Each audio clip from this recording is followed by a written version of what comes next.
What's up, everybody? Have an awesome conversation for you guys today. I'm here with TJ Kirk, the amazing atheist. What's going on, man? How's it going?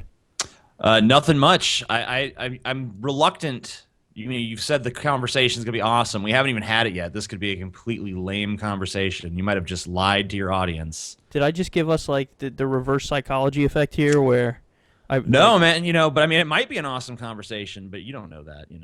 well, that's true. I quite literally don't know that right now. But did I put the pressure on it, like trying to You get a young boner and then we can't get a Turks. boner? Yeah, you young Turks, journalists, quote unquote. That's just your shoddy journalism coming out again, reporting Yeah, there it facts that before they even happen. There it is, man. So, No, I mean, the reason I wanted to come on your show, and by the way, thank you for coming on my podcast, the Drunken Peasants podcast, twice now, I believe. oh, it's fun, man. I had a great time over there. Yeah, and I hope you'll join us again soon. Oh, for sure. But yeah, the thing that got me wanting to come on here was I saw the conversation with Sam Harris on progressivism, torture, religion, and foreign policy. Yeah. Now, I'm no foreign policy guy, but I thought that the conversation that I mean, I call it a conversation, but really it was just Sam Harris soliloquizing. He could have been in an empty room, and as long as there was an echo and he could hear his own voice, I'm sure he would have been content. I did a lot of internet hate on that comment alone. Oh, really? Are they that defensive of Sam Harris? I like Sam Harris. Yeah, me too. Me too. I'm not shitting on Sam Harris. Now I have some friends that despise Sam Harris, like my friend Galen hates Sam Harris. He's been on my show a few times. But this whole Glenn Greenwald thing, Glenn. I keep wanting to call him Gren Greenwald. Yeah, I do that with Snowden. I always wanted to call him Eric, even though his name is Edward. Yeah. Weird how that works sometimes. Yeah, I know. But Greenwald, accusing Sam Harris, he's a fascist, he's a genocidal maniac, and he believes in eugenics, and he believes in phrenology, and Well, he that's Murtaza, to be clear. the Middle like the East. worst claims. Yeah, like but the genocide and all that stuff. That's right, Murtaza. but Greenwald, pals around with Murtaza, so. And has retweeted it, and has basically written stuff that's derivative from it. And I got kind of frustrated watching your conversation with Sam Harris because I feel like I felt the same way I did when I was watching the Sam Harris versus Cenk Uygur debate on the subject of Islam, because it's frustrating to me to see progressives pretending not to understand a nuanced argument.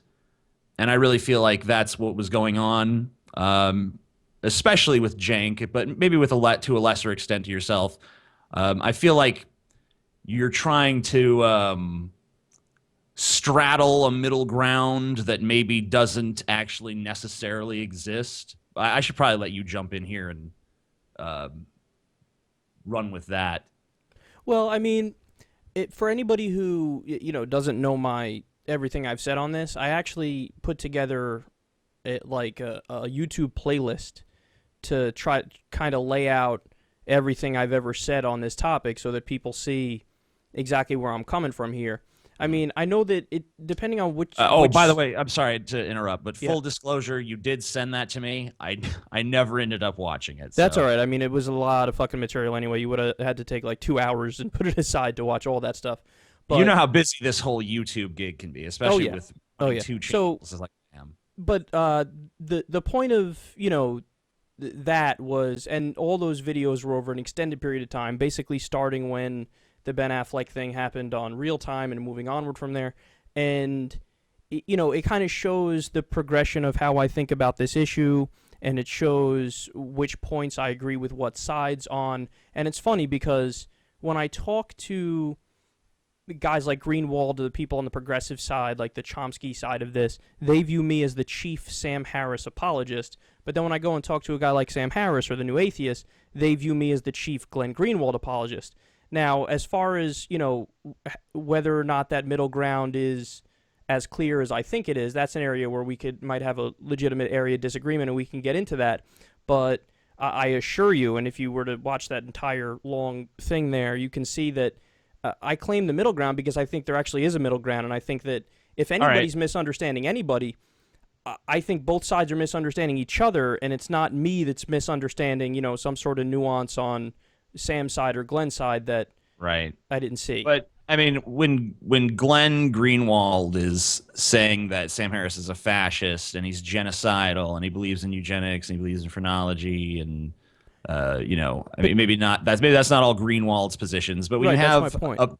when you have opponents, I mean, but Greenwald has not condemned any of that. Well, okay, so here's the thing. I went back. But look, the point I'm trying to make here is that they're saying things about Sam Harris that whether you agree with Sam Harris or not, whether you have legitimate criticisms of Sam Harris or not, the things that some of his opponents are saying, they're simply not true. No, I agree with that. I agree with that. Right. So, but you don't agree that these people are lying. No, that's correct. I don't agree that they're lying, and let me be clear here. So when it comes to anybody who's ever called Sam Harris a bigot, a racist, an Islamophobe, genocidal, believes in eugenics, believes in phrenology, not only have I disagreed with that, I've done really long segments where I explode in my disagreements with that because it's so absurd. But somebody like Glenn, I've now read his 2013 article on New Atheism maybe 4 times now, and it seems to me the most strident claim he makes in there is that Sam is an anti-Muslim, he has anti-Muslim animus, as he puts it, or he's a tribalist, as he said in my interview with him. Now, I don't agree with him on that either, but this idea that that's a lie or that it's impossible to take that away from Sam's work, I don't think that that's the case. I think plenty of people legitimately take that away from his work, even though I disagree with it. Sure. That kind of falls under the purview of someone's opinion or someone's interpretation. But I'm talking about specifically the claims against Sam Harris that are completely false, that are completely baseless, because, you either have to believe that those are lies or you have to believe that these people that you're defending right now are perfectly comfortable putting something that they haven't done good research on out there into the public and saying, this is true, and this is how this Sam Harris character is. So basically, they're either lying or they're incompetent, and I don't see how either way they deserve the sort of rigorous defense that you're giving them. But that's the thing is, it's funny because I think people are assuming that I'm giving certain things a rigorous defense when I'm indeed not. Like, if you listen to me in the conversation with C.J. Whirlman, people went away from that thinking I'm some sort of new atheist hero, or at least, well, most people on that side did. Apparently Sam heard it and he didn't think so. But if you hear my conversation with him or my conversation with Michael Brooks, I come away looking like, some sort of new atheist hero, but flip the script, and if I'm talking to people on the other side of it, then I come away looking like I'm overly defensive of the progressives, and that's simply because I think both sides are legitimate, and both sides include a lot of very prominent thinkers, whether it's Noam Chomsky or Richard Dawkins or whoever, and I'm treating everybody in this like an adult. Now, in terms of, if you want to say Murtaza is a liar, yeah, I probably agree with that, because he's the one who wrote the actual, ridiculous article that basically just packed full of smears. Again, Glenn's article, there's areas where I totally disagree, but it doesn't strike me as he's lying or he's purposefully out to get Sam or anything like that. And I know Sam disagrees on that point. But even a guy like P.Z. Myers, I would agree with you if you say he's lying, because I've actually seen what I view as almost concrete evidence of him lying when he tried to say that Sam said we shouldn't profile people that look like Seinfeld. In reality, Sam said we literally shouldn't profile Seinfeld. So that's the thing, TJ. It's that I think there's a lot of different characters in this, and oftentimes when we talk about it very broadly and very vaguely and in a generalized way, and we'd have to get into each specific character and specific claims from the character we're talking about to determine whether or not they're lying. And with a guy like Glenn, while there are areas where I disagree with him, I don't think he's lying, and I don't want people to think that I'm some sort of chief Glenn Greenwald apologist. When I kept trying to, even in my conversation with Sam, I kept trying to repeat to him, Sam, I feel like he's overlooking when I've gone to those guys and I say, Sam is obviously not a racist, not a bigot, not doesn't want to nuke the Middle East and stuff. You see what I mean? I just think there's a lot more nuance than we're giving credit. There might be, I mean, there's always more nuance than people grasp or want to grasp, but I think it goes to a larger point. I mean, you're kind of want to look at every individual thing, but I think that if you look at the overall tone and tenor of this sort of, I guess, rift on the left between the SJW faction, or some people call them the regressive left, or and people like me who are left-wing, forward-thinking progressives, but not so much into this language policing aspect, and not so much into this contemporary abomination calling itself feminism. Like, I don't know if you remember the Rebecca Watson thing with the elevator gate scandal. No, I don't. Well, Rebecca Watson, prominent feminist and skeptic in the skeptic community anyway. I don't know if I would call her a skeptic now that I think about it, but she was at a party, she was at a conference somewhere, and I guess it was about 4 a.m. Everyone had been drinking and stuff, and she was getting in the elevator, go back to her room. Some guy was in the elevator with her. He said something like, "Hey, don't take this the wrong way, but you want to come back to my room for some coffee?" And she said no, and he's like, "Okay." And she goes back to her room, and he presumably goes back to his room to cry and masturbate. But afterwards, she reads the riot act on the internet, and men don't do this kind of thing, and he didn't do anything wrong. And even if he did do something wrong, it's not wrong on the level where he needs to be publicly shamed, and we need some PSA about how don't ask a girl for coffee because we all know what you really mean. Right. And I'm sure that is what he really meant, but. I don't think asking someone if they want to go have sex with you in an accepted social euphemism, and them saying no and you respecting that, I don't think there's anything wrong with that situation. Yeah, not at all. But even if you do, Richard Dawkins basically he made some comments about how he couldn't really believe anyone was taking it that seriously. And that was actually when the SJW feminist wing of atheism, the Atheist Plus crowd, the PZ Myers crowd, that's when they all turned on Dawkins. And now everything Dawkins says is apparently offensive. Like, I remember one time Richard Dawkins wore a shirt that said, "We're all Africans." Because, of course, in a sense we are. That's where the human race originated, and him as a prominent evolutionary biologist, of course he's more keenly aware of that than you or I or most people. And because he wore that shirt, he was accused of appropriating black culture and trying to dilute the cultural identity of Africans. So basically a shirt with the penultimate anti-racist message that should have brought people together was made to be divisive by the SJW shitheads. Right. And I mean, these are just a few little minor examples of stuff that this crowd has done. And it seems like every week it's something new. Like, I just made a video a few days back, maybe you covered it as well.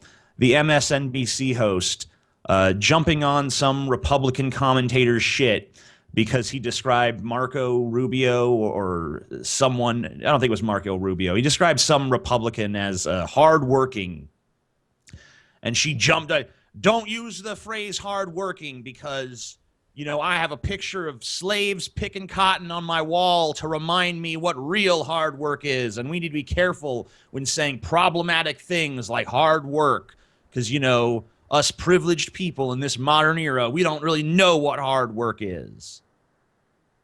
I mean, when it gets to that point where you have one side that's consistently just making these ridiculous claims, making these ridiculous aspersions, trying to make everything that comes out of anyone's mouth the most egregious hate crime in the history of mankind. I mean, Yeah, I think you're right about all that, man. You still there? yeah, I'm still Okay, here. I thought I lost you. No, you're 100% I was just giving right you a about all that chance to stuff. jump in. I would just counter by saying I follow Glenn Greenwald's work pretty closely, and it seems to me like all he does is tweet about U.S. foreign policy.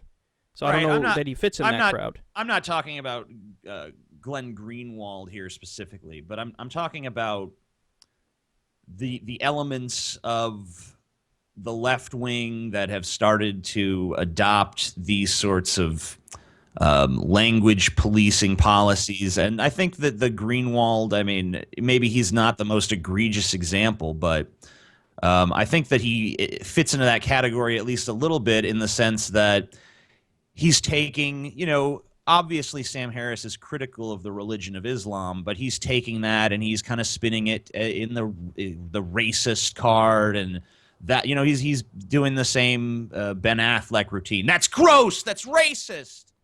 Yeah, I mean, racist. Islam is not a race. It's patently obvious.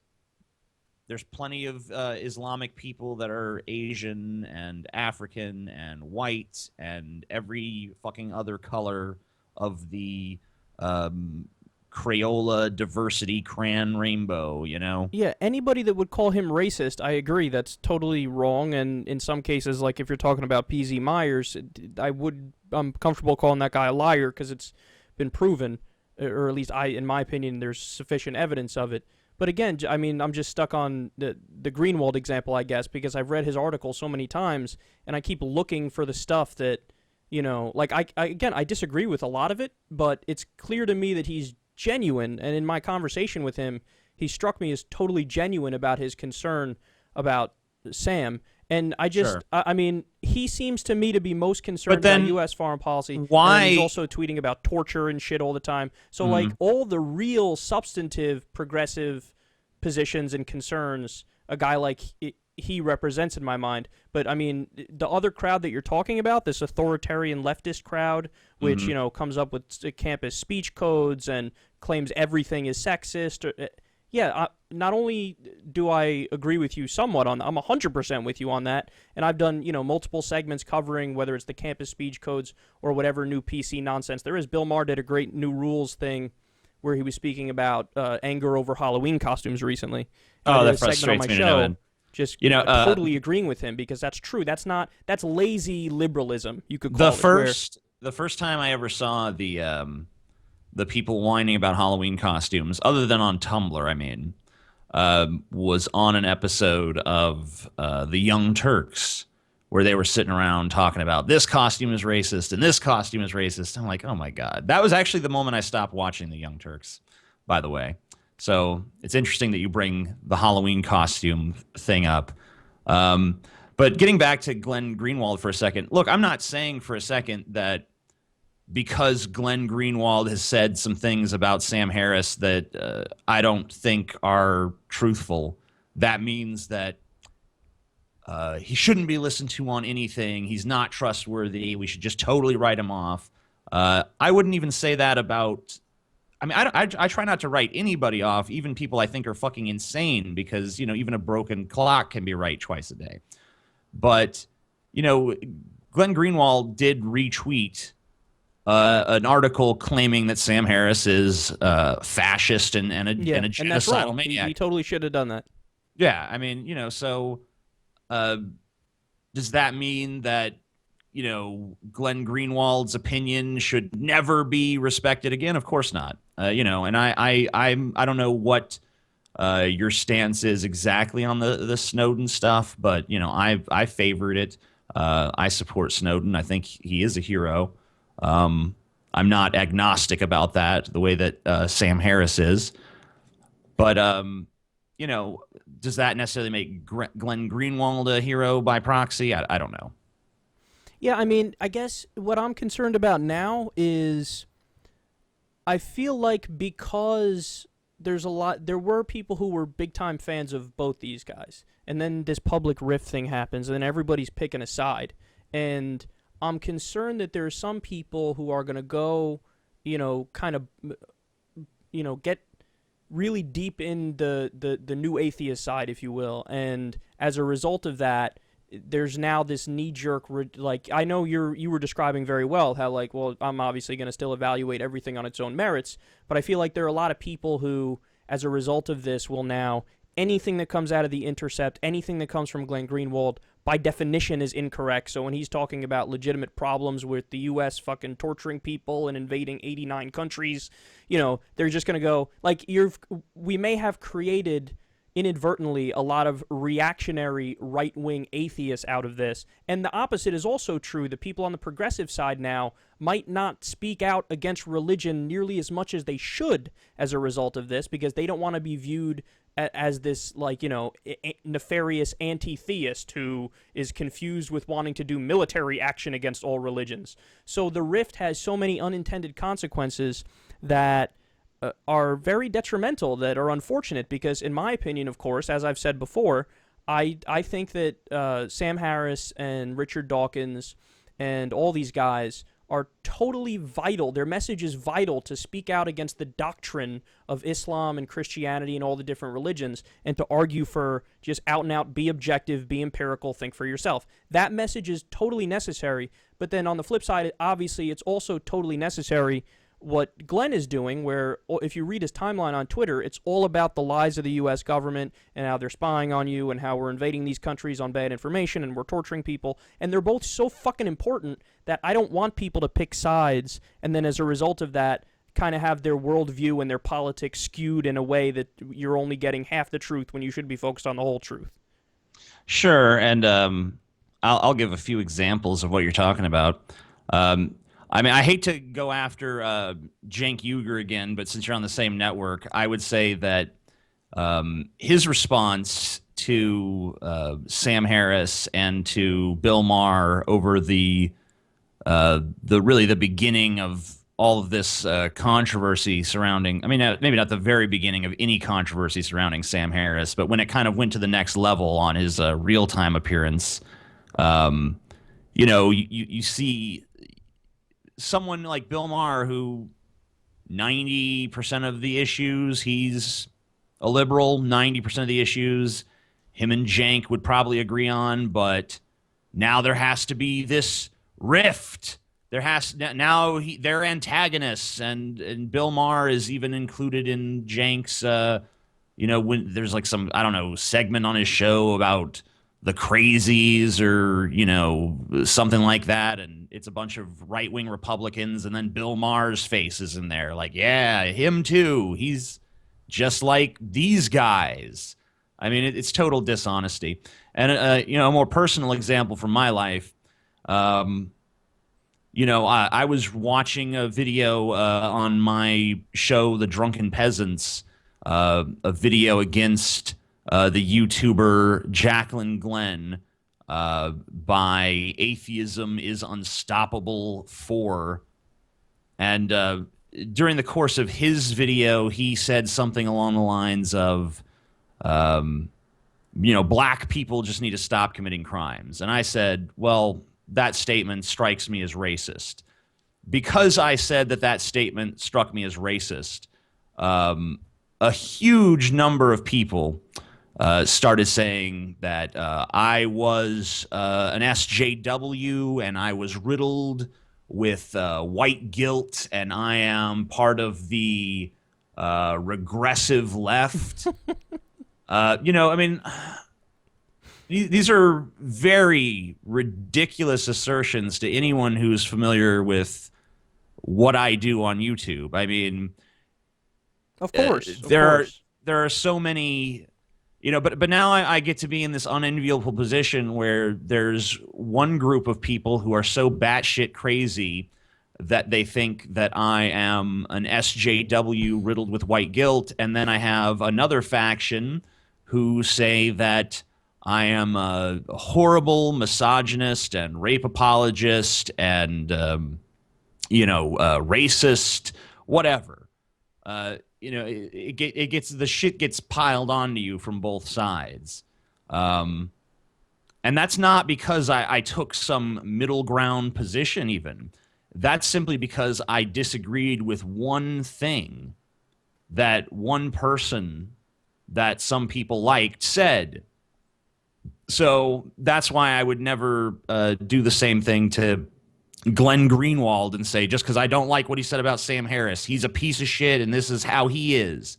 So, well, that's the last thing I want to do. But yeah, there's this ideological purity issue now that we have, which is so apparent with, with the current divides that, if you're lumped into a certain category, that's it. Good night. So if you're lumped into the new atheist category by progressives, well, then they just get to dismiss everything you say. If you're lumped into the progressive category to a lot of new atheists, it's the same thing. Well, progressive now is starting to have a negative connotation, and they came up with this term regressive and stuff. And I think that, the labeling in and of itself might be part of the problem, because it's so easy once you call somebody a new atheist in a negative way, or a progressive or a regressive or whatever. It's like you've just threw them in a box, and then you threw the box in the corner and said, I don't need to address this guy.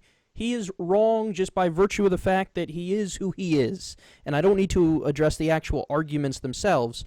And that has made it so, instead of everybody having an actual intellectual conversation, everybody's just engaged in deep levels of rationalization to say why their side is 100% right. And that's another reason why I've said I'm not on a side in this. I've been trying to go issue for issue and point for point to see where I think the truth is. And that's why it looks like when I'm talking to Sam, I'm providing this, people would say, apologist perspective or regressive perspective. And when I'm talking to guys like C.J. Whirlman, I come across like some sort of hard-ass new atheist. So it's a matter of, just trying to have intellectual discourse in a time where on the internet people want to pick a side and they want to cheerlead. And the irony of it all is, what does this all smack of? It smacks of religion, because that's how people are acting. Sorry, like we have religious groups. It looks like we're having a connection problem here. Oh, did you catch what I said or no? no, it kind of faded out. That's okay. I was just talking about how it's different. It now looks like religions. Like the different groups are religions. And Yeah. I mean, I agree with that. I think that you're right. And I also agree with you on the idea that people throw these labels at each other. Look, obviously, when people are arguing, they're going to label their opponent. They're even going to name call their opponent. But there's a difference between me saying to someone like AIU, hey, I think you're racist. Let's have a conversation. Let's figure this out. Maybe I'm mistaken. Maybe I don't understand where you're coming from. And then someone calling me a regressive or a misogynist or whatever the case may be, and then saying, well, since you're this thing, I don't have to engage in any sort of discourse with you because you belong to the enemy, and the enemy must not be given any quarter whatsoever. Yeah, I'm not a relativist, and I think that labels effectively do make sense, but in this case, it's a problem because oftentimes with many of the actors, we're dealing with people who are smart and care about this stuff, and it's almost like the left is eating itself. That's where it's the problem. I have no problem with actually calling people who are racist, and I have no problem with even like to the idea that, like I said, I'm not a relativist, so if somebody's a neocon, I think that person is wrong and bad and nefarious, and their ideas are horrific, and I'm going to call that person that. And is there some, something dismissive in there? Yes. But it's not like I'm prejudging the person. I'm just judging the person based on what their beliefs are. I think my concerns with this conversation are that a lot of the people who identify as new atheists, a lot of the people who identify as progressive, I have respect for all these guys for a variety of different reasons. So I don't like it when famous new atheist dismisses a famous progressive, or famous progressive dismisses a famous new atheist, because the net positive effect that most of these people have had on the discourse is immeasurable. Yeah, but I mean, how positive of an effect are they having on the discourse when they're spending their time attacking each other rather than actually discussing any substantive issue? Why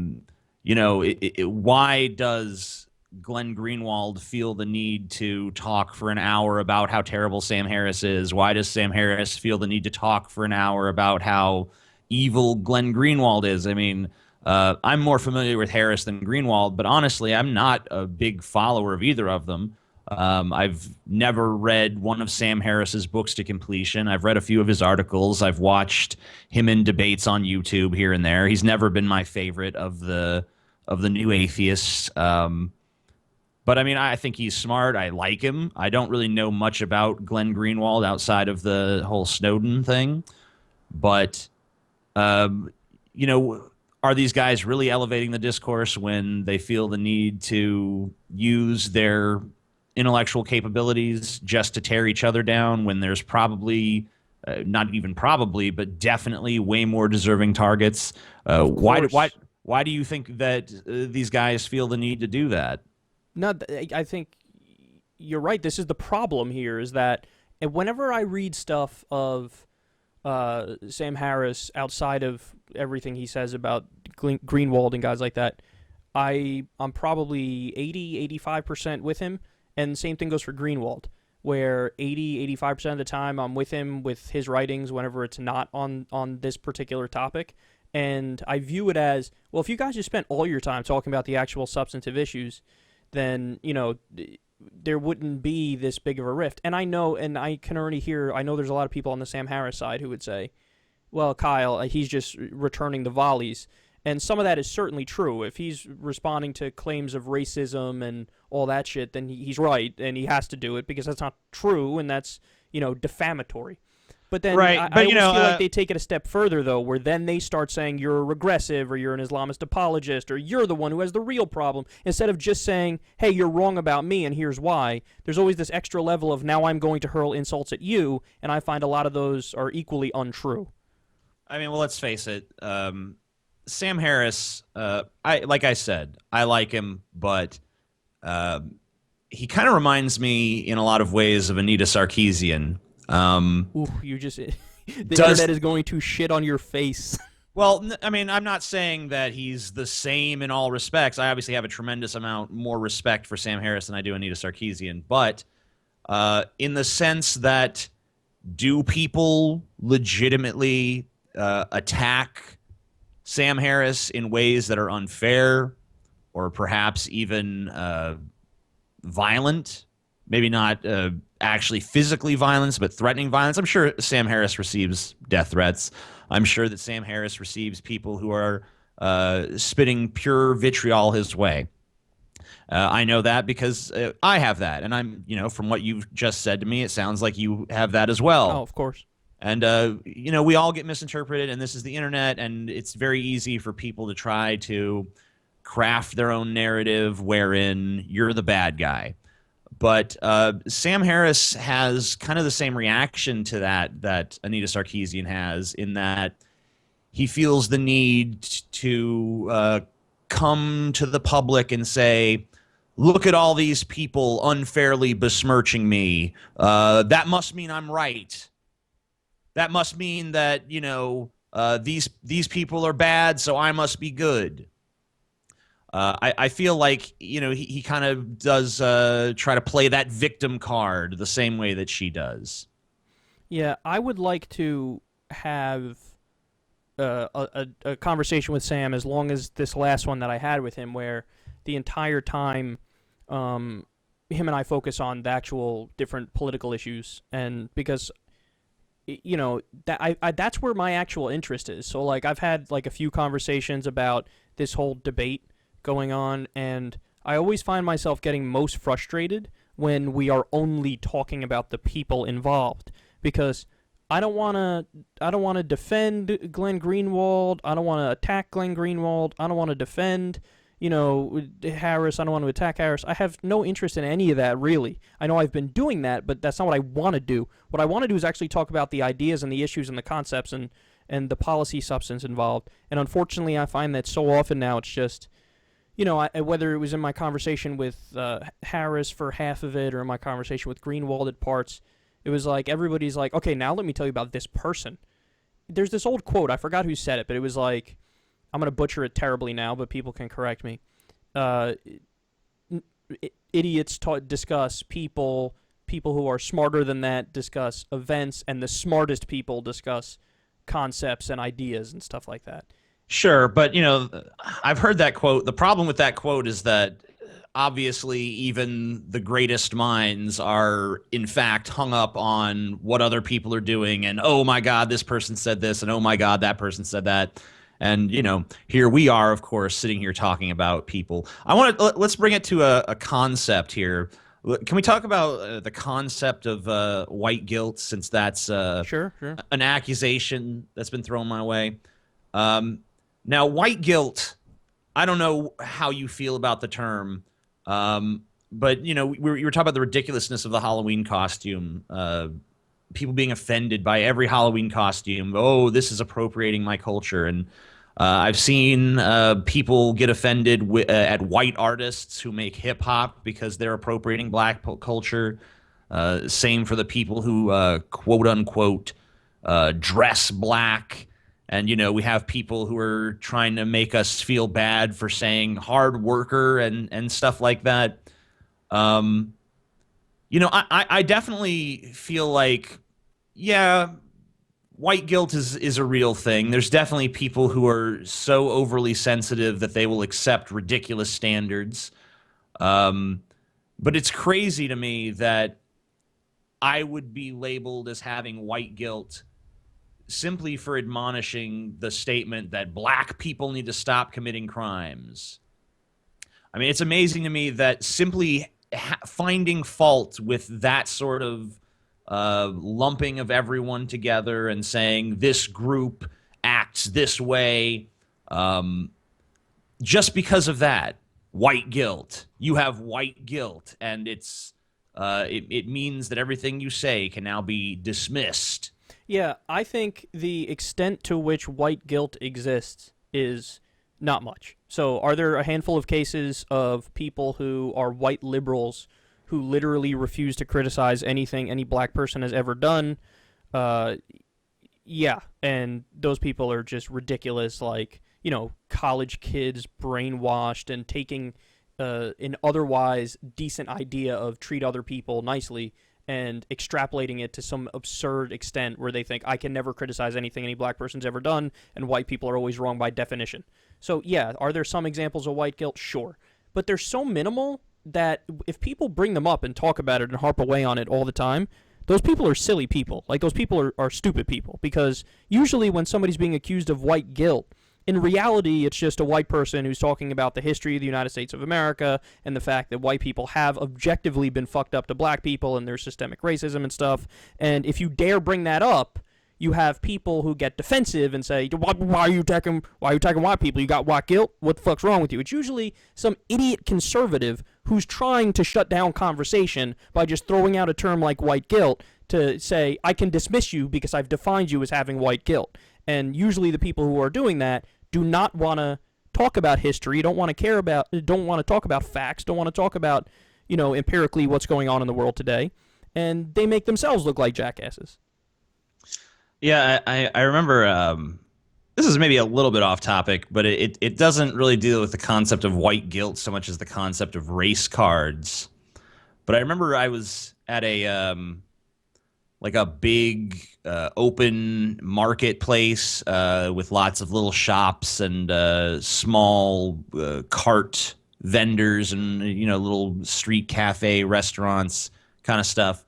And one of the businesses was a butcher shop, and they had all these different cuts of meat and stuff. And as I was walking by, there was a black guy at the counter who was just furious and incensed They had done something wrong. They weren't getting him his sausage fast enough or something. And, literally the second that he got into any sort of difficulty, any sort of delay, the race card is immediately played. Immediately, to the point where he's sitting there like, I just want you to treat me the same as you treat all these other people in here. And, and I'm sitting there thinking like, this guy is not acting like this because it never works. This guy is acting like this because it often works. So I do think that white guilt is out there. I think that it's out there in the sense that anytime a black person, plays the race card, says, this is because I'm black, a million white people feel the need to bend over backwards to prove how not racist they are by immediately taking that person's side or immediately capitulating to their demands, no matter how outrageous.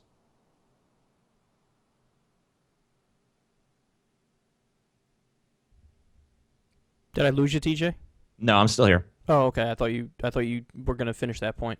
I was done. No, I agree. I agree with that. That's the what I think is, because I haven't seen much of that, but what I certainly think is a tiny percentage of white people who, took an otherwise acceptable and understandable position and just stretched it to its absurd conclusion, where they think, well, since there really has been a lot of fucked up stuff that black people have had to deal with and still to this day have to deal with, therefore I'm going to, work extra hard to always agree with a black person making a criticism, no matter what the substance of that independent criticism is. I certainly think that exists. But more often than not, when somebody's charging somebody else with white guilt, it's usually because it's somebody who said, was talking about any of a variety of real racial issues, whether they talk about the entire context of race relations in the U.S., how, we had slavery, then we had Jim Crow, then we had segregation, then we had systemic racism. We still have systemic racism to an extent. And, your average black family inherits about $11,000, while your average white family inherits over $120,000. So if it's a foot race, somebody shoots the gun in the air, the white family takes off and they get 60 yards down, and then the black person, when the white person hits 60 yards, they say, okay, now you can run. And then, people turn around and berate black people like, well, why don't you fix your fucking culture? Usually, when people only want to blame black people and talk about the black crime rate, man, and they want to divorce it from the context in which it came out, those are usually the people who charge people with white guilt. And well, yeah, and that in my case, that's exactly who it was. I mean, AIU, who, he's not an extremely popular YouTuber, but, he definitely has a ravenous, passionate following. It was the same thing with him. I asked him on Twitter, well, why do you think that there's this disproportionate amount of crime in the black community? And he's like, who gives a fuck about why? You're an apologist, goddammit. I don't care about no fucking why. You're just looking for excuses. I guess you like it when black people do crimes.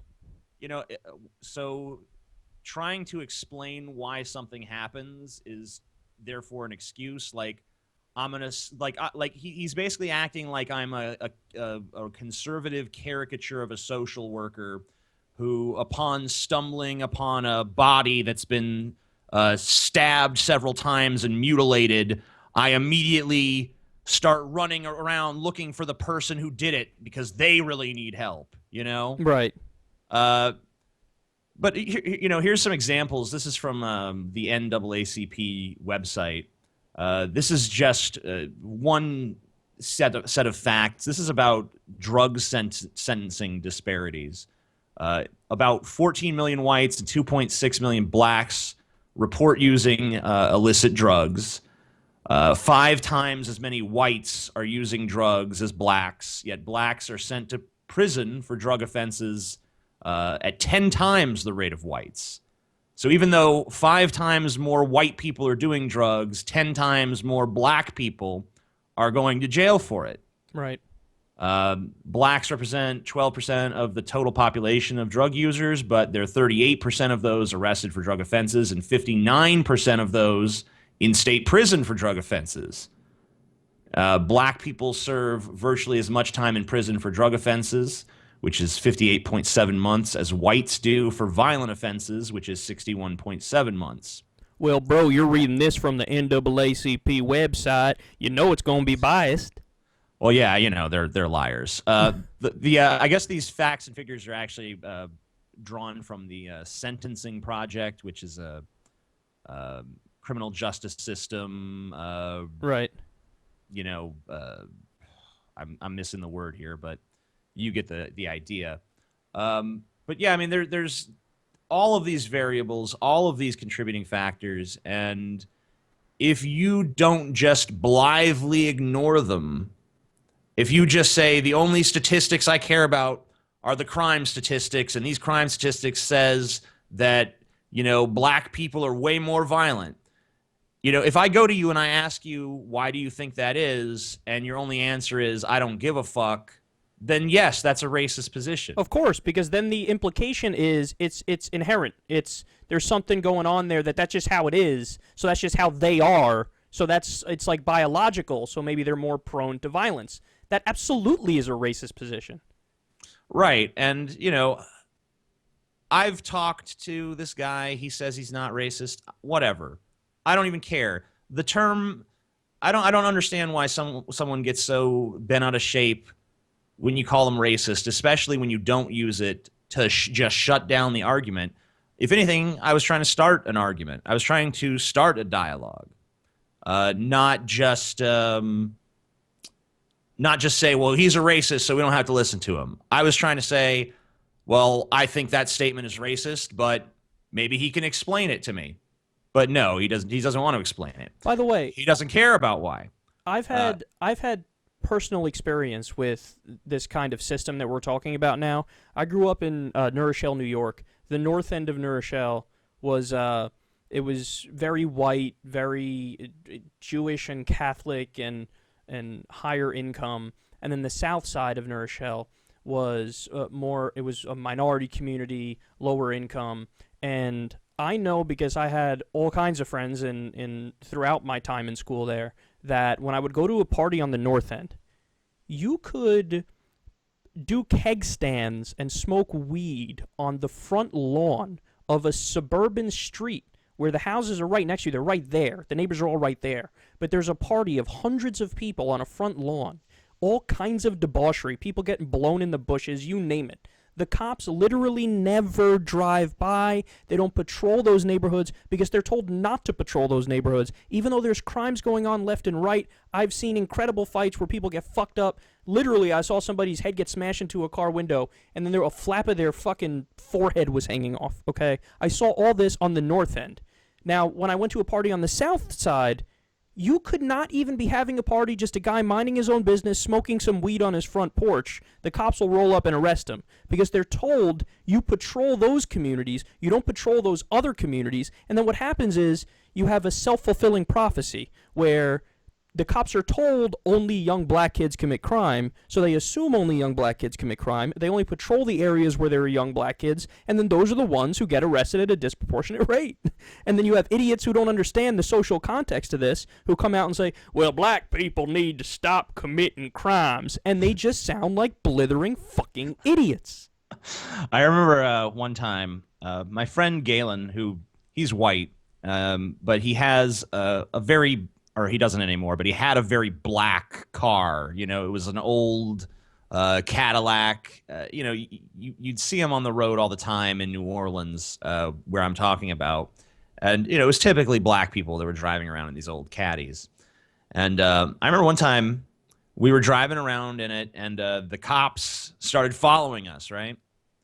And, you know, they followed me all the way back to my house.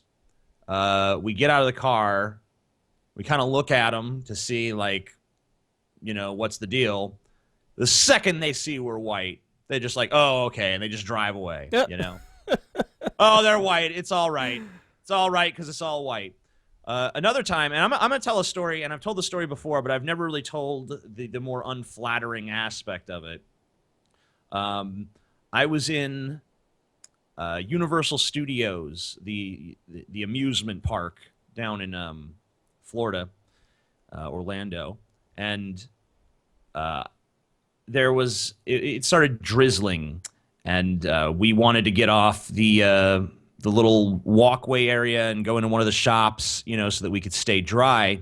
There was some guy who I believe was probably Cuban, maybe Puerto Rican, I don't know.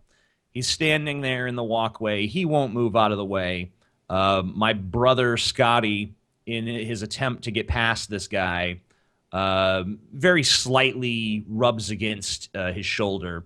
Now, this guy takes extreme offense to that, and they're like, don't be touching me, bro, and all this shit. And Scotty's like, when am I ever even going to see you again? And just kind of walks in. But it got me pissed, you know, it got my blood boiling to see someone acting so belligerently over something so trivial. So I walked up to him and I started doing my tough guy impression. I was like, you got a fucking problem, bitch? And, you know, he starts talking some of his shit. I get pissed and I decide I'm going to push this guy. Now, I'm pretty big. I didn't mean to push this guy as hard as I did, but I did end up pushing him to the point where he flew probably 10 feet back, you know? Oh, shit. And he actually fell into a stroller, a baby stroller. But no. Well, fortunately, there was no baby in the stroller. So, you know, because if there was, I'm sure this story would end differently. It would end with me being in trouble. Right. But luckily, there was nothing in there. And, you know, his family and friends started grabbing him, and my family and friends started grabbing me. And we went into the store, and he stayed out there. And, you know, I knew it wasn't over. He comes back in. He approaches me. He says something else. I don't bother. I think he said something like, you want to hit me? And I said, yes. And then I punched him in the face, right? So we get in this big altercation. I'm in a fight with him in the middle of the store now. I push him up against the shelf, and I'm beating him. And then my girlfriend, or actually my wife at the time, grabbed me from behind, and she pulled me off of him. And I ended up falling on top of her because he's pushing me and she's pulling me at the same time. And I end up fucking up my leg. But that's neither here nor there. The point is that, you know, really studying the altercation from an objective standpoint, you know, he kind of started it by being a dick, but who made it physical? Me. In both instances, I took it to the physical place. So really, in terms of who assaulted who, I'm guilty. But I'm white, he's Puerto Rican or Cuban, or he's not white. And so, of course, when the police arrive, they are totally conciliatory towards me. Wow. 100%. The police even, as I filled out my report, of course, telling my bullshit lie version of events, and they actually were like looking over it and like telling me what I should say where. Oh, say this here. Say this here, you know? They weren't helping him out in that way. They weren't over there telling him what to say. Right. Now, you know, in all fairness, there were some other factors besides race. Like I was sitting calmly and being polite, and he was still screaming and ranting and raving. Yeah. So that could also be a factor. But, you know, if I really ask myself, was justice done that day? Probably not. I probably deserved to get in more trouble than I did. And I think that my race definitely helped me out in that instance. That's a fucking fascinating story. I hope that guy's out of jail. Oh, well, you know, no one went to jail or anything. All right, good. I got kicked out of the park. He got kicked out of the park. No charges were filed on either end or anything like that. And the park didn't file charges against either of us. So, yes. You know, so no one's life was destroyed or anything. So people have actually like looked into the disproportionate crime rate that, you know, black people commit crimes at a higher rate if you look at the statistics. And they say that you can actually prove that the overwhelming majority of that is directly tied to cultural circumstances and its nurture as opposed to nature. And that should be totally unsurprising to people, because whenever anybody makes the argument like that, or they're implying that black people are inherently inferior or minorities are inherently inferior, you have to remember, take into account, look at a sample set that's as big as possible, and take into account everything. And what do you find immediately if you do that? Fucking Nazi Germany, for example? Are Germans inherently inferior? They did the fucking Holocaust. Russians? You know how many people Stalin killed? I mean, millions upon millions upon millions. Are they inherently inferior because of that? Are white people in the U.S. inherently inferior because we set up a system of oppression and racism where we had slavery and then we had Jim Crow? I mean, if you look at foreign policy post-World War II, the U.S. is by far the most militaristic and aggressive. Are Americans, therefore, inherently more aggressive? You know what's funny? People only use nature arguments when they want to demonize the group. They only bring up, like, okay, you're more violent because of your skin color, when it's the other. They never would ever say about themselves, well, maybe the problem with me is just that that's how my people are, and it's just nature. I would say to anyone, and anyone who thinks that things like poverty and environmental factors can't contribute to crime, I would just recommend go visit the most impoverished parts of Appalachia and really get to know the people there. Because, I remember I was dating this guy at the time who his family was from Kentucky and from a very rural, very backwoods part of Kentucky, and I was sitting there. I love the variety in your stories. Before it was a wife and a fight, now and now it's a guy. It's awesome. Yeah, bisexuality. By the way, there's a new study out that says that everyone is bisexual, so at least to some extent. You supposedly straight. Think my take on dick. You supposedly straight people. You guys are just lying to yourselves, apparently. God damn it! Now I gotta go to a therapist and see what's up. See why I reject dick so thoroughly. Yeah, you got to figure that out, because that's a flaw in your character. But anyway, Appalachia, go ahead. I was in Appalachia, and I'm there with his hillbilly family, and we're all sitting on the porch smoking cigarettes, because that's what you do in Appalachia. And it's me and my boyfriend, and it's his mom and his stepdad, and his stepdad says to his mom something along the lines of, "Woman, go over there and tell Cletus." His name wasn't Cletus, but I'm going to make his name Cletus. "Go over there and you tell Cletus, give me back my gun. Give me back. Tell him, give me back my gun. Go get my gun off of him." And she's like, "All right, I'll do it." And she goes over there, and, she's gone for maybe 5-10 minutes. She comes back with the gun. And before she gives it to him, she makes sure to wipe it down, to wipe her fingerprints off it, like it was second nature for her to do that. Wow. These are all white people, Mm-hmm. And from what I saw of Kentucky and what it's like in Appalachia, that's pretty much how people are there. And that's also how people are in the hood and shit. And, it's because when we have all these black markets in America created by our stupid, misguided fucking drug war. That's right, yeah. You get people involved in crime. You get people involved in selling drugs, because that's one of the best ways to make money when there's no other way to make money. Right. And we saw that. Why was there a huge spike in violence during the Prohibition era? Because there was this good or service, alcohol, that people wanted, and the government said, you guys can't have it. So they couldn't buy it from legitimate businessmen, so they bought it from gangsters and criminals. And by the way, during that era, the majority of the gangsters and criminals were white. Right. Yeah, and whenever you have conservatives bring up, like, out-of-wedlock birth rate, that's something Bill O'Reilly talks about all the time, lack of family values, that's why black people are where they are today.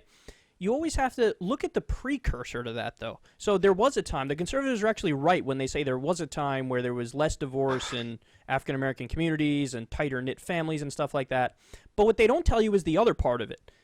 When the social decline started to happen, it was directly after all of these so-called free trade deals that took all the good-paying, middle-class factory jobs that used to, African Americans used to have them here, other white people used to have them here, and then you took those jobs and you shipped them elsewhere. And so you gutted the middle class in America, and when you gutted the middle class, now a lot of those minority communities don't have jobs anymore. And when you don't have jobs and you have financial trouble, what then happens if you're married? One of the leading causes of divorce is, money issues. So that's all tied to the economy. That's all tied to poverty. This idea that if you get your values right, then everything else will fall in place is actually not true. You could have the tightest knit family ever, but if there are no fucking jobs, there's going to be forms of social decay. It's just going to happen. And like you laid out perfectly, the drug war is probably the biggest problem here. You've made it so that, people in these communities have no other options, and then they have to turn to drugs, and then they become criminals because you've decided to declare them criminals because you say this entire industry you're involved in is criminal. Well, if you legalize it, tax it, and regulate it, then a lot of these people who you call criminals, they would be akin to the CEO of Monster Energy or the CEO of Budweiser.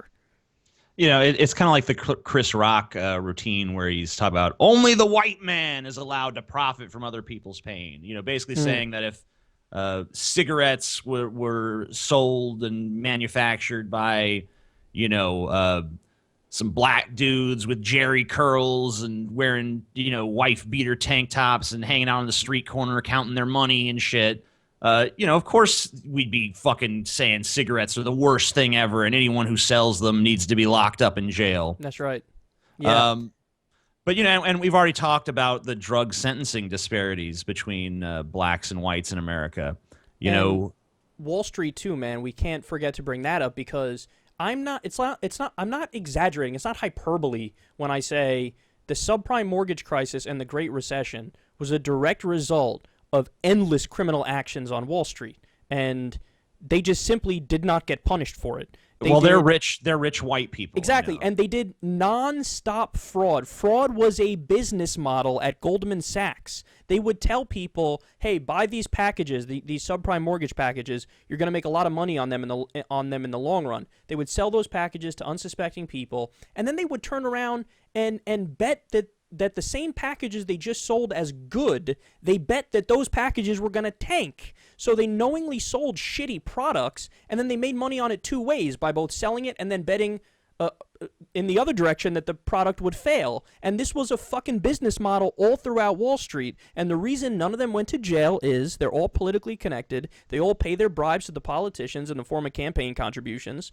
So even this idea, like you took a lot of shit when you said white people commit the same number of crimes as black people and they just don't get caught for it. You were 100% right. If anything, they do more crimes and they steal more money because all the people on Wall Street who did this were fucking white, and it was a business model. Crime was the point on Wall Street, and they knew they would get away with it because they paid their bribes, so they owned the power structure. When you own the system, you get to do shit like that and get away with it. You think a Korean grocery store owner or, the person who does your dry cleaning, that if they go belly up, the government's going to rush in and give them a bailout? No, they'll say, fuck off. That's what capitalism is. But for the people on Wall Street, they don't even have a capitalist system. They have a corporatist structure where it's socialism for the corporations. So they could fail all they want, they're already connected, and we're going to bail them out, and they can commit crimes on a daily basis and not go to jail. Yeah, I think people also need to realize when they're looking at these statistics that you become people become anesthetized to violence very quickly when they grow up in violent places. Like the movie Goodfellas, there's an early scene where the main character, who is a real person, he saw someone came in who'd been shot or stabbed or something like that, and he ran and got some towels to help the guy and tried to, offer him some comfort and solace. And all the adults around him were like, "Yeah, we got to toughen this boy up. He's too soft." For showing like the least little compassion to someone who's, Right. dying. And it's like the old parable about the soldier who comes across the body of a dead child and then, weeps for 10 minutes. And then later he comes across a mountain of dead children and just kind of shrugs, Right. I think that, when you have communities that are so destroyed by violence, especially the violence of gangs, where that's just your daily reality. You see people getting shot, people who have been shot. It starts to feel like that's just normal. That's just the way life goes. I could tell you that, just anyone who's traveled the world at all, or even just traveled around the United States, will tell you that, you get culture shock going from place to place because things that seem totally normal and acceptable one place are totally wrong and unacceptable in another place. Right. And that's why I am kind of a relativist, I guess, although probably not all the way. Yeah, no, you're definitely not all the way, because I've seen your work, and you would obviously condemn. There's some cultural practices, like if you or I go to Saudi Arabia, we're fucking appalled by what we see, and rightfully so. I think that it's correct to say we are right on the issue of gay rights and women's rights, and they are wrong. You know what I mean? Sure. I don't know if I would say, I'll say they're wrong. I think if you dig deep down inside me, I don't think they're objectively wrong in some, because I don't really believe in any objective moral code, but according to my worldview, they're wrong. I'm not just going to abandon my principles just because I don't think that they're objectively verifiable. Right. When I would just use an argument less from morality and more just from pragmatism, just saying, acceptance of gay people doesn't seem to have any negative social ramifications whatsoever. Right. The only negative social ramification is that, it can make some of the homophobes in society go around and wave their little victim card, which is so popular for every group of people to do in America. Everyone is a fucking victim. Everyone realizes that the quickest way to get your way is to convince other people you're a victim. So now, of course, the Christian right is running around America claiming that because gay people can get married, Christianity is under attack and being victimized. So maybe that would be the negative side of gays getting married, is that the crazies get a little crazier to compensate. But Yeah. there's no negative social ramifications. Yeah. For a society that accepts homosexuality. There's tremendous negative social ramifications for a society that doesn't. Yeah, and just to get back, just real quick, I wanted to point out the Wall Street thing one more time. Just one more point on that. People love to focus on violent black crime and stuff. Yeah, what is stealing somebody's house when you purposefully give them a mortgage with an adjustable rate that is going to blow up, they can't pay it, but you want to make your money in the short run, so you sell that mortgage and then you turn around and continue to move it from place to place like hot potato. What is that? You're right, that's technically not violent. If somebody's saying, well, that's not violent, that's true, it's not violent, but you did just steal somebody's house. And well, you could sort of argue that maybe in a way it is violent because you're definitely visiting harm upon other people. You're not maybe visiting it upon their physical being, although I would say maybe the stress you would cause probably will have a negative effect on their body and mind and other things. Yeah, we should do a poll. If people had the choice of getting punched in the face for like a minute straight, right? Just get beat up for a minute straight. You can't fight back. You get fucked up for a minute. Or we steal your house. You pick which one you want to do. I have a feeling everybody would pick the beat me up for a minute straight, and that just shows you that it also back depends to the on desensitization who's point. giving We're the beating desensitized too, to the corporate crime because it's just part of our culture now. It's just part of American society. Everybody expects it, even though they keep fucking us.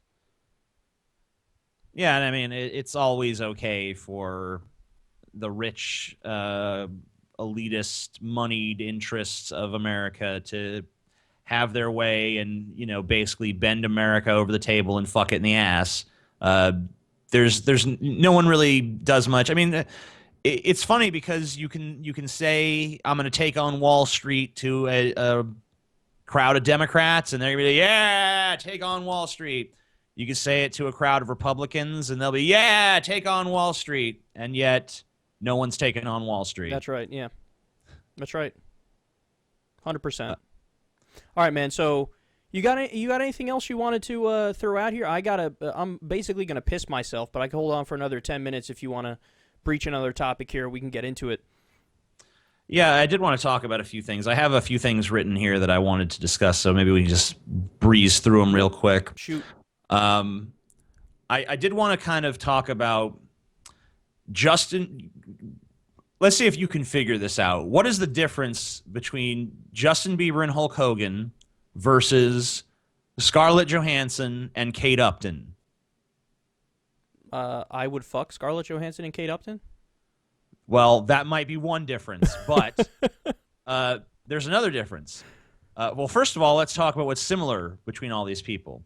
Every single one of those people I've just listed have had their nudes or pornographic materials of themselves leaked onto the internet.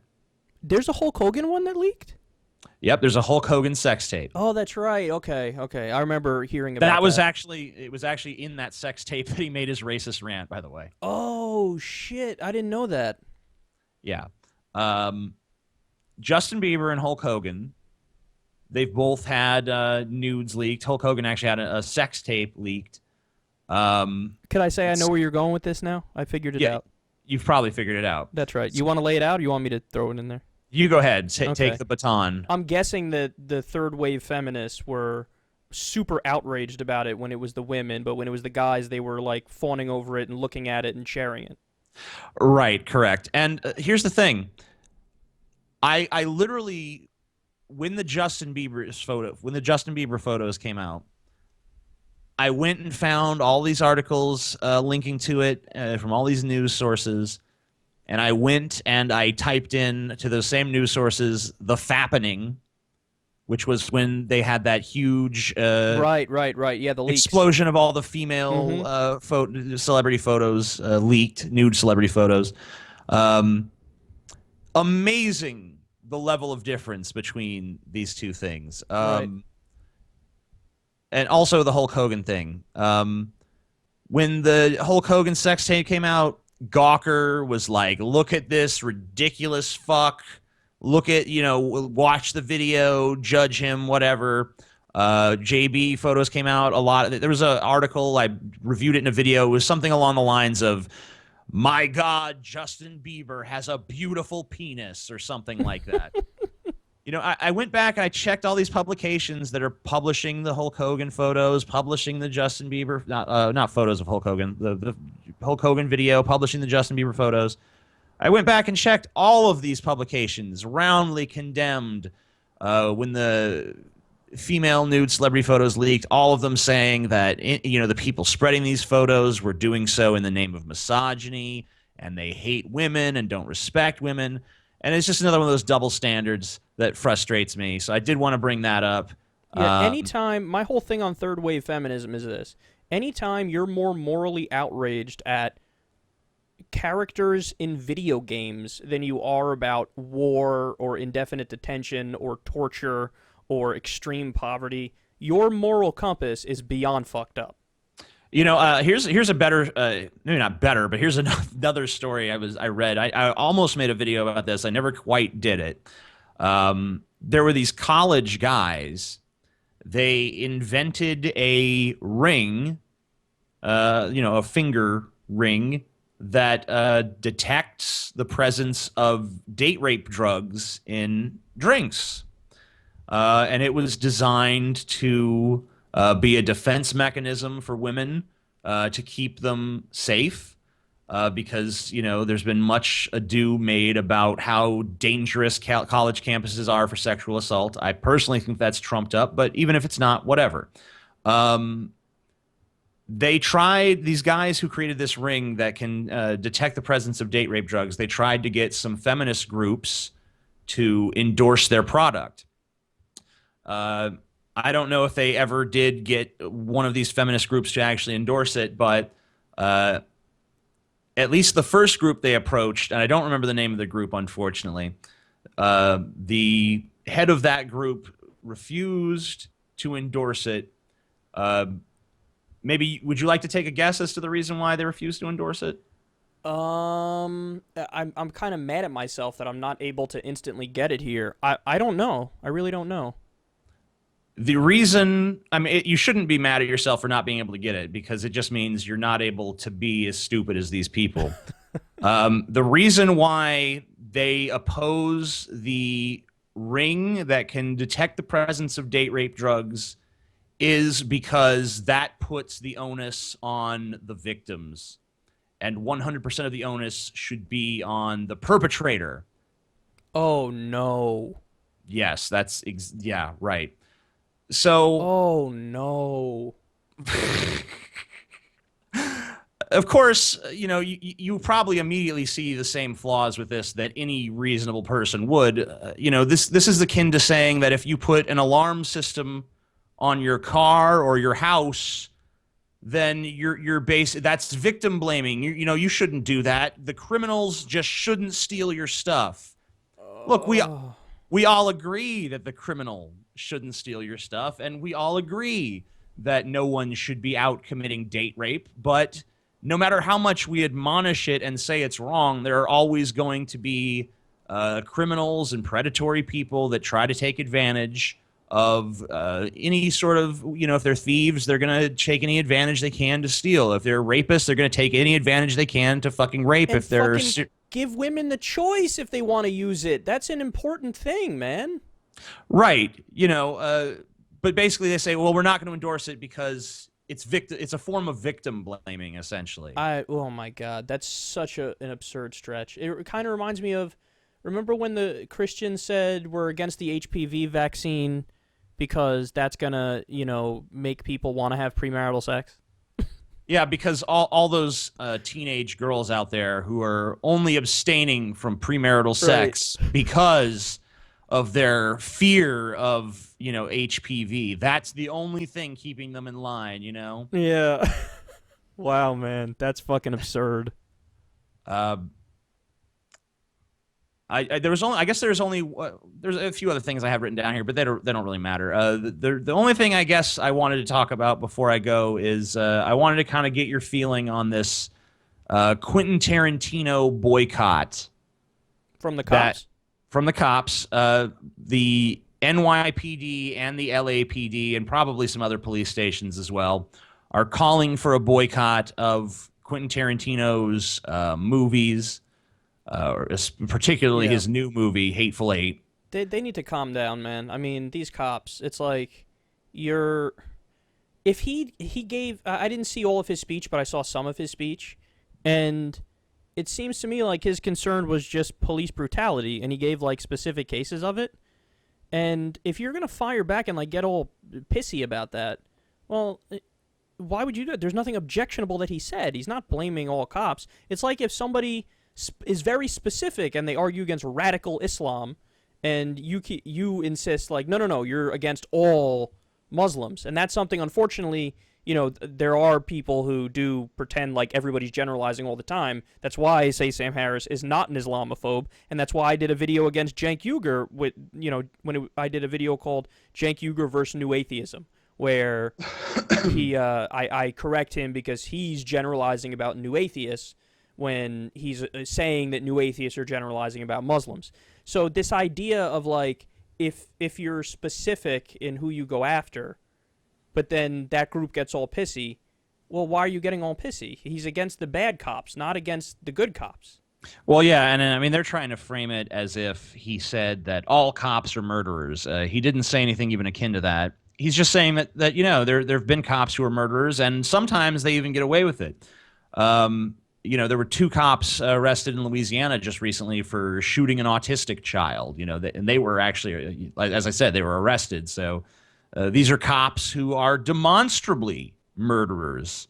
To deny it is ridiculous. And do they not get, you can't be pissy. You're the cops. Like, your job is to protect and serve. Your job is to, we pay you. The public pays you. So even if the public is douchey towards you, which I'm not saying Quentin Tarantino was, but even if he was, shut the fuck up. Your job, this is the First Amendment here. You're the government. You represent the government. So if he's speaking out against you, he has a right to do that. You, on the other hand, don't have a right to try to kneecap him or threaten him as they did. Yeah. And the reason I wanted to bring it up, I mean, it's kind of been discussed to death in the media, but there's an argument I've seen floated around, and I really wouldn't even be addressing this argument except I saw an intelligent person make it. And I don't understand how any intelligent person could make this argument because it is a truly ludicrous argument. And the argument goes a little bit something like this. Quentin Tarantino, a man who has profited off of violence in his movies for years now, is going to criticize the police for violence. Yeah, one is fake, one is real. Right, and you would think that distinction would be readily obvious to anyone, and anyone who even spoke those words would think about it for a second and be like, you know what I said right now, that was pretty dumb. Yeah. But yeah, no, that's, I I've always seen say art... several people making that. Art gets 100% pass in my view. So when I say that, I mean movies, music, all that shit where, like, you know, I hate it when conservatives go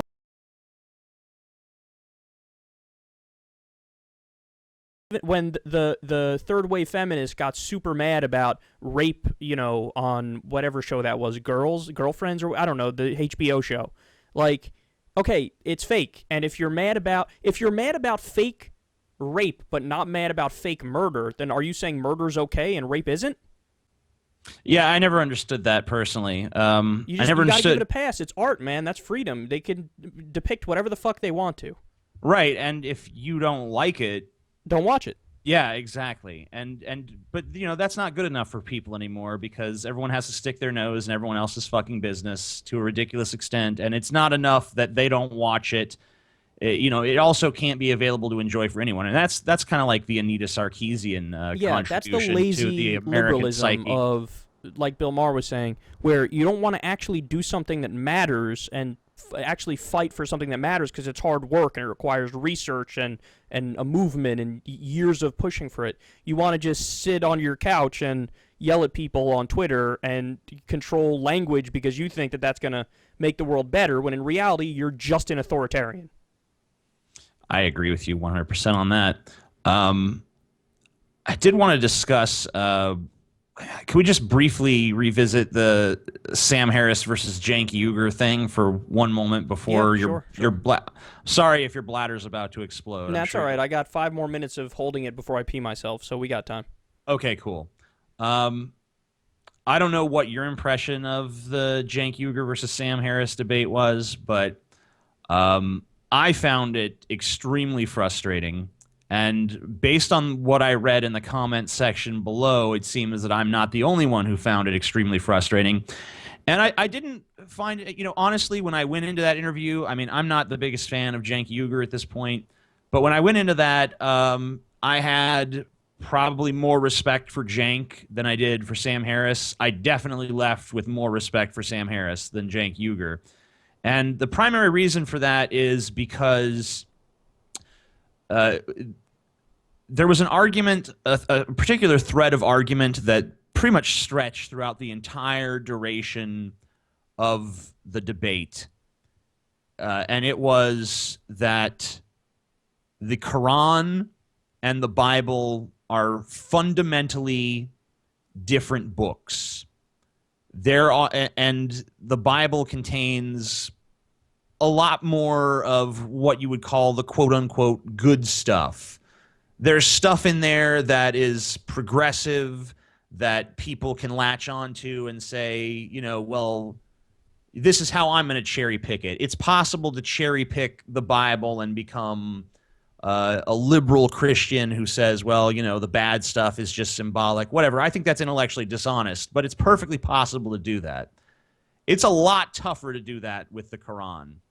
Because first of all, the Bible was written by multiple authors over many generations. It's a composite.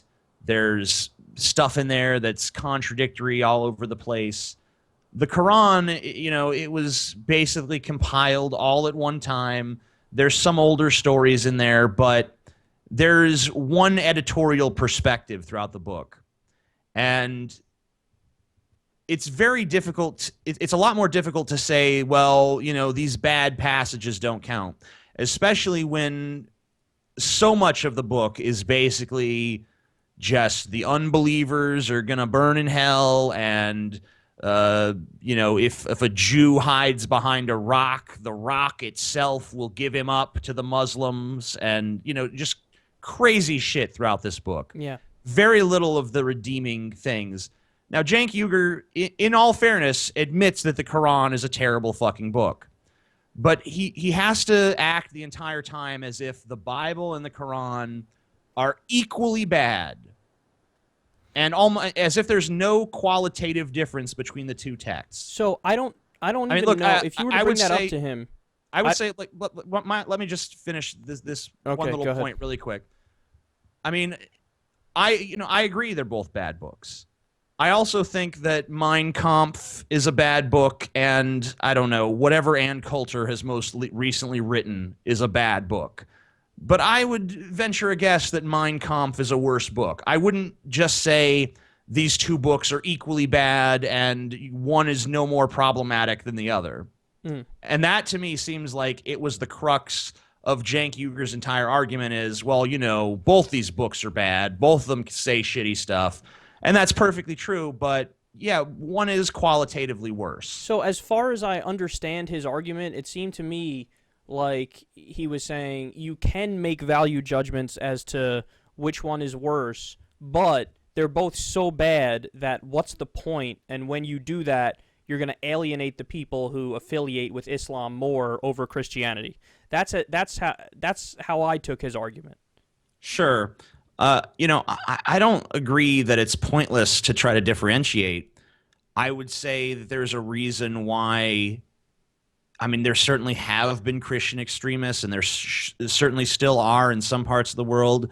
But there's a reason why Christianity in the Western world does not have its equivalent of ISIS running around, you know, cutting people's heads off and stuff. Right, but the rebuttal to that, though, is not the one that you often hear from progressives where they would say, like, well, but the KKK is horrible, which is true, but they're not the same as ISIS is today. They've been not neutered is not the right word, but they've been kneecapped, and they're less than nearly as strong as they 5,000 were. members. But the real worldwide. counter argument to that is just having a conversation about religious violence in particular might do a disservice to the overall conversation about just violence. And when you talk about not just religious violence, but you allow in all kinds of violence into the conversation, then the picture gets much more murkier, and it's fair to say, as polls have borne out, that actually U.S. foreign policy is the number one, you know, threat to world peace, quite literally. If you poll people in different countries, I think the U.S. is number one by a mile and a half. We're viewed as more dangerous than Pakistan and India and Russia, who just fucking annexed Crimea. And the reason why people say that is based on, you know, our history post-World War II of basically invading fucking everybody and stealing their natural resources and being imperialistic through and through. So I think the reason why progressives object, like they have this gut, you know, kind of knee-jerk reaction whenever people talk about Islamic violence, and they just want to object, like, just shut up about Islam because we do this fucked up shit and we're responsible for it, even though it's not religious in nature, it's still violence. And when we just point our finger at the other and blame the other, well then, you know, you're contributing to this, to whatever actions are then taken against that other, whether it's invasion and killing innocent Muslims on top of the other ones. So that's why I think he objects. But in terms of your core argument there, which is, hey, why can't you say, I believe the Quran is worse, and, you know, there's a central message to it that's worse than that of the Bible? That's a fine point to make. I just think that when you make that, a lot of good people who would otherwise listen to you might shut down because they view that, even though it's not bigotry, they view it as bigotry because that's more of criticizing the other than your own violence.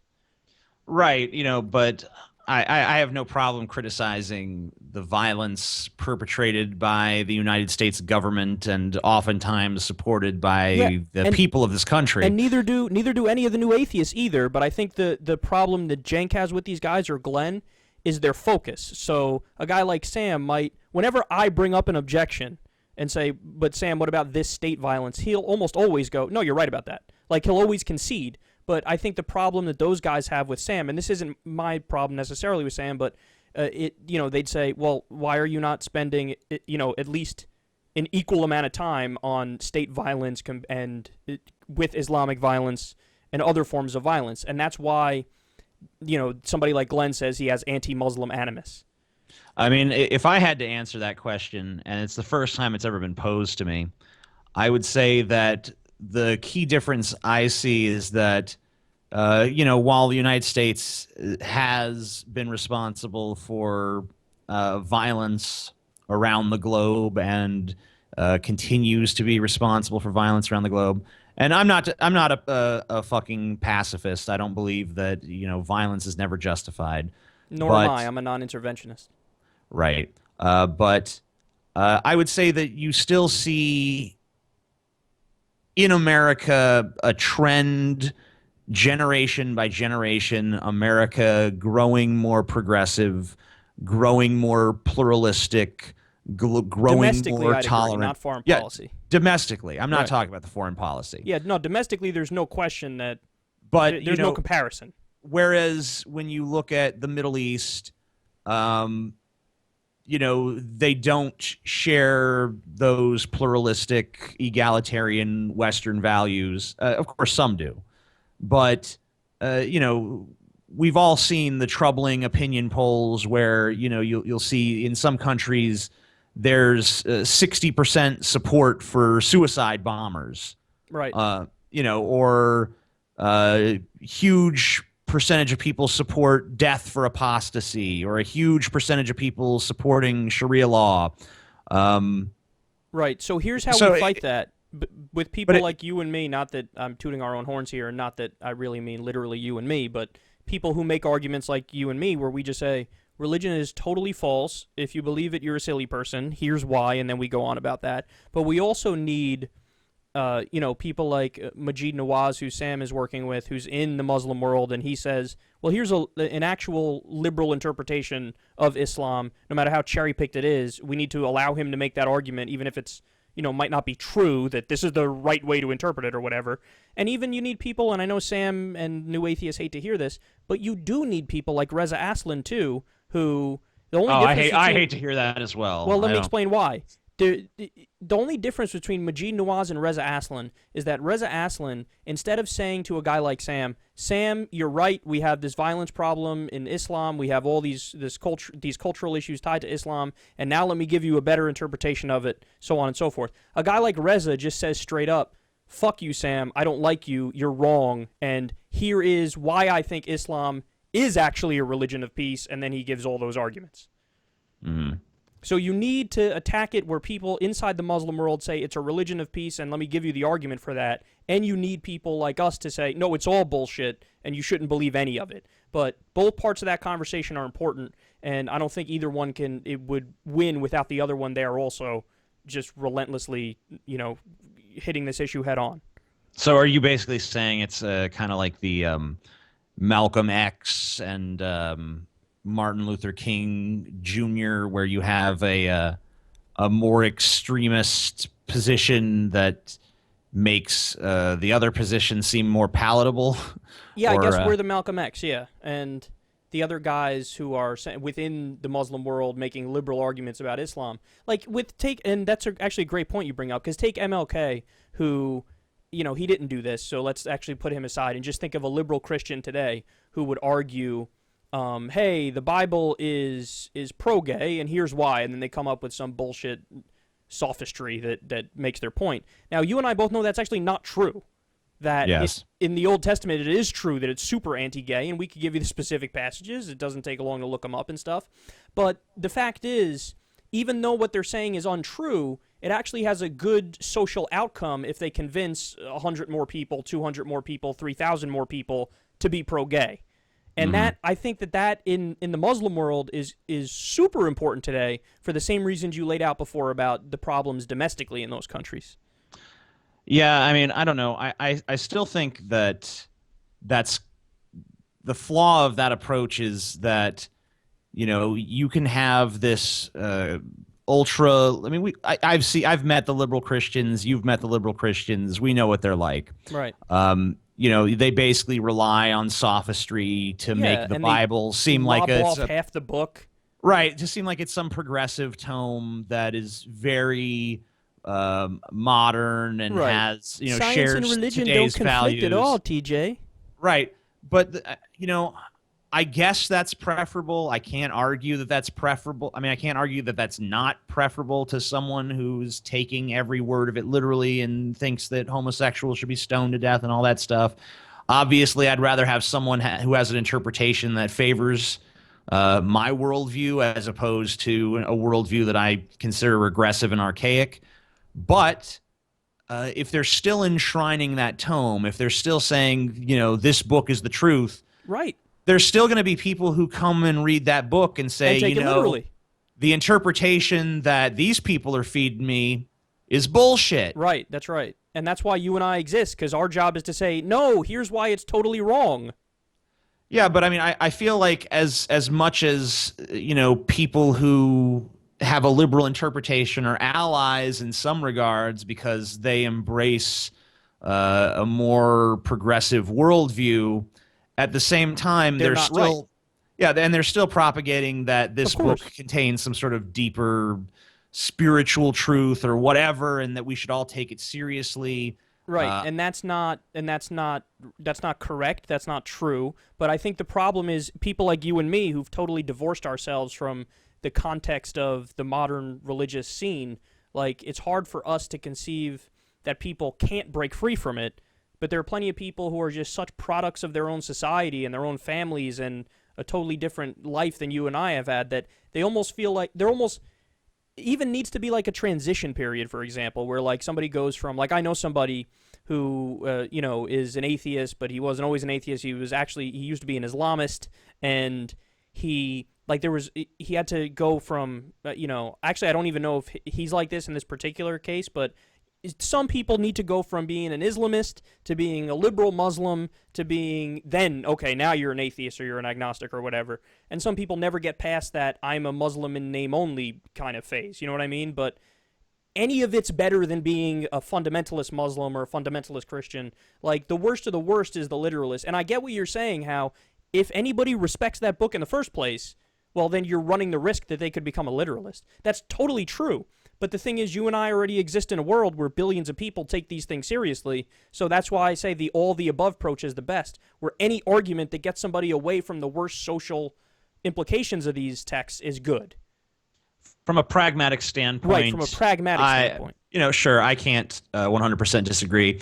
I'm just saying that I'm not comfortable with that as a long-term solution for the reason that, you know, I think a group of liberal Christians might well turn into fundamentalists when the shit hits the fan, you know?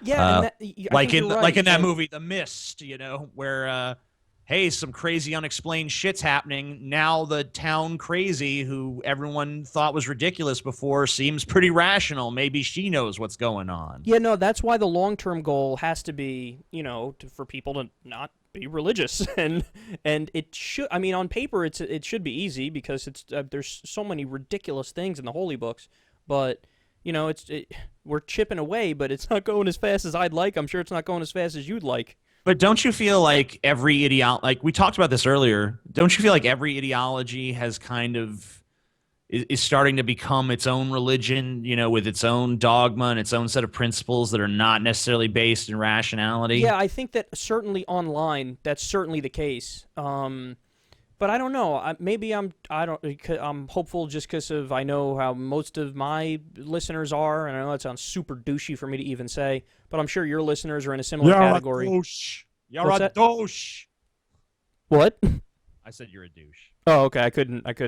I actually, like, you cut out there for a second. But I know I'm a douche. Yeah, no, I agree with you, but I think you and I, especially people like you and I, we probably hear the worst of it because we both have hundreds of thousands of subscribers, and we're gonna get the jackasses who are just against us, who are gonna tweet us shit all day. Oh God, yeah. My advice, by the way, for people who receive tweets like that, don't press the block button on your Twitter. I never have. Just press the don't give a fuck button in your head. Yeah, that's right. Because, the problem is not that these people are saying things against you. That's always going to be the case to anyone who has an opinion. The problem is that you're actually taking it seriously enough to get butthurt.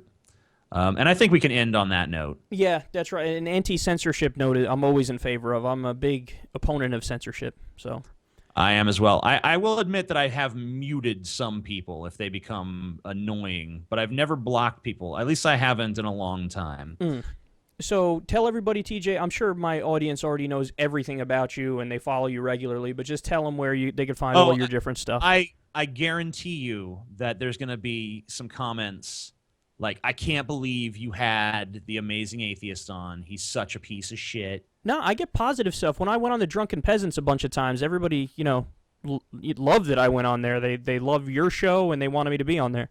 I tell you, I've been on the Bible Reloaded show a few times, and there's always comments like, I can't believe you guys would do something with TJ. Don't you know what a misogynist he is? Or, whatever the buzzword is for whatever group they belong to, because everyone, I guess it's kind of the crux of not standing with any one group is that, it means that you get to criticize every group, and then every group thinks that you're part of their enemy, Yeah, that's because what I was trying to throw out there earlier, for sure. Because I'm an anti-feminist, a lot of people will say, well, you're an MRA. It's like, no, I'm not an MRA. I think they're also ridiculous, but whatever.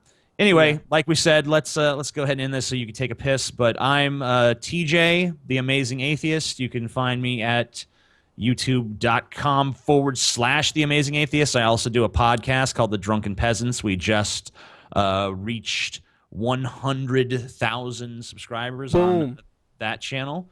And I think I have 700-something thousand subscribers on The Amazing Atheist More channel. than triple SecularTalk. What a beast. Well, anyway, thanks for having me on, Kyle. I'm glad we could have this conversation. I feel like you were the perfect person to talk to about some of these issues because you're not, firmly entrenched in one camp or the other.